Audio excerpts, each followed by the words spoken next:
8.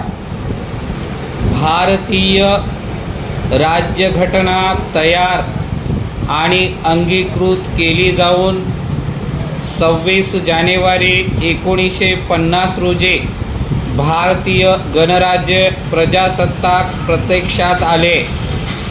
त्यानंतर 1951-52 मध्ये स्वतंत्र भारतातील पहिली सार्वत्रिक निवडणूक होऊन पंतप्रधान जवाहरलाल नेहरू यांच्या नेतृत्वाखाली राष्ट्रीय काँग्रेसचे सरकार आले. पण हे अपेक्षित भारतीय लोकशाहीचे चित्र नव्हते, तर भारतीय समाजरचनेचे प्रतिबिंब व पगडा त्यावर स्पष्टपणे दिसून आला होता. अशी चिकित्सा करणारा हा लेख तर्क तीर्थ लक्ष्मण शास्त्री जोशी यांनी लिहिला होता. तो नवभारत मासिकाच्या ऑगस्ट-सप्टेंबर 1952च्या जोड अंकात प्रकाशित झाला होता. परिच्छेद.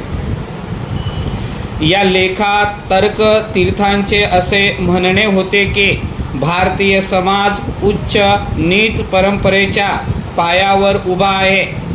एखाद्या समाजरचनेचा विकास व्हावयाचा असेल तर गतिशास्त्र नियमानुसार नैसर्गिक बंधनातून मानवाची मुक्तता होणे आवश्यक असते.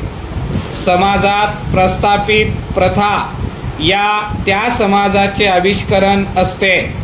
गुलामगिरी, राजेशाही सारख्या प्रथा म्हणजे स्वातंत्र्य संकोचन. बंधनमुक्त समाज निर्मिती लोकशाहीकडे नेते. जन्म आधारित उच्च नीचता व्यवसाय निवड यथास्थितीच ठेवत असते. ग्रामसंस्था हा भारतीय समाज रचनेचा मूळ एकक. तिथे बदल झाले तर ते विस्तारणार. गणराज्य व्यवस्था मोडली गेली, पण रामराज्य आले का, हा कळीचा प्रश्न आहे. भारतात राज्यसत्ता लोकाभिमुख होऊ शकली नाही. दास्ता पुरोहित वर्चस्व एकीकडे, तर दुसरीकडे समतावादी समाजरचनेचे प्रयोग. असा आपल्याकडे बंधन व स्वातंत्र्याचा उभा आडव्या धाग्यांचा विविध अंगी व विविध रंगी खेळ आढळतो. एक बरे की समाज सुधारणामुळे जाती जमाती पंचायतीचा वर चष्मा कमी झाला आहे, पण तो संपलेला नाही. लोकशाहीस आवश्यक आणि सामाजिक क्रांतीस पोषक असा जुना वारसा आपल्याकडे आहे, पण त्यात विरोध अथवा परिवर्तन शक्तीचा असल्याने हिंदी समाजात स्थितिशीलता आढळते. ती दूर करण्याचे आव्हान लोकशाही रुजवताना लक्षात घ्यायला हवे. त्यासाठी स्वातंत्र्याचे महत्त्व समजावणे तितकेच गरजेचे आहे. परिच्छेद. विषमतेवर आधारित समाजरचना ही कधीही लोकशाहीस आधारभूत ठरत नसते.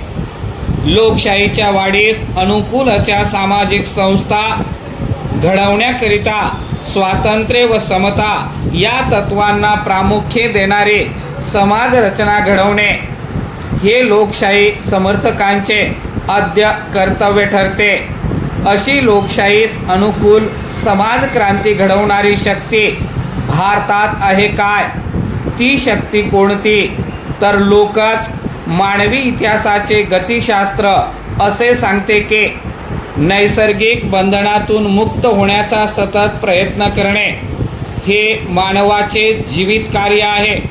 म्हणून मानव अव्याहत स्वातंत्र्याची मागणी करीत असतो.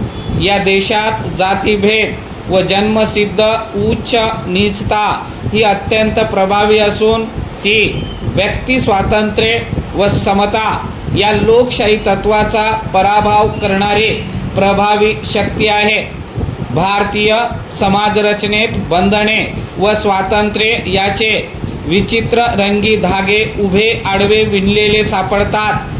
म्हणून यापुढे चांगल्या वाईटाचा वारसा नीट पारखून समाज घडणीचे प्रयत्न होणे अत्यंत आवश्यक आहे.